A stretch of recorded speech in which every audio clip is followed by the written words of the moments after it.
Akala ng marami, ang Vice-Presidente may sariling kapangyarihan na parang co-president na may direktang kontrol sa gobyerno at mga desisyon nito.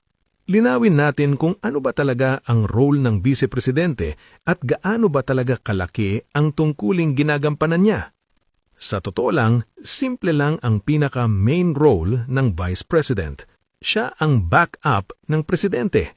Kapag ang Presidente ay nag-resign, na-impeach, namatay o hindi na kayang gampanan ng tungkulin, ang Vice President ang papalit. Yun lang ang malinaw at guaranteed na role niya sa ilalim ng batas. So, kung ganon, may kapangyarihan ba siya sa araw-araw na pamamahala? Depende. Ang Vice President hindi automatic na may control sa mga ahensya ng gobyerno o wala rin siyang direktang power gumawa o magpatupad ng policies, unless bigyan siya ng role ng Presidente. Halimbawa, pwedeng i-appoint ang Vice President bilang Cabinet Secretary tulad ng sa Education, Housing o ibang department. Kapag may ganitong posisyon, doon siya nagkakaroon ng mas malaking autoridad, pero hindi dahil VP siya, kundi dahil department head siya.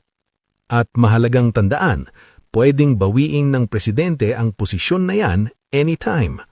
Sa ilang pagkakataon, umaabot pa sa punto na kusa nang umaalis sa pwesto ang VP kapag may hindi pagkakaintindihan o political differences, kagaya ni Lenny nung panahon ni PRRD at ni Sara kay PBBM.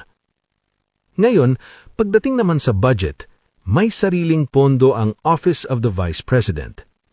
Dito kinukuha ang budget para sa sweldo ng staff, operations ng opisina at mga programa tulad ng medical assistance, relief o community projects. Pero hindi ito unlimited. Ang budget ay galing sa national budget na inaaprubahan ng Kongreso taon-taon. At kung ano lang ang nakasaad doon, yun lang ang pwedeng gastusin. Ibig sabihin, hindi pwedeng basta ilipat ang pondo kung saan niya gusto. Hindi pwedeng gumawa ng bagong programa ng walang legal na batayan. At lahat ng gastos ay dumadaan sa audit.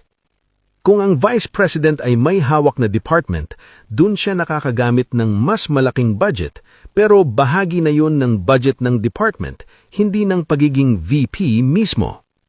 Sa kabuuan, ang Vice President ay tagapagmana ng posisyon ng Presidente kung kinakailangan, may limitadong kapangyarihan kung walang ibang assignment, at may budget na kontrolado at nakabase sa batas. Kaya kung minsan, parang kulang ang ginagawa ng VP, hindi dahil tamad sila o wala silang balak gawin, kundi dahil ganun talaga ang design ng role nila.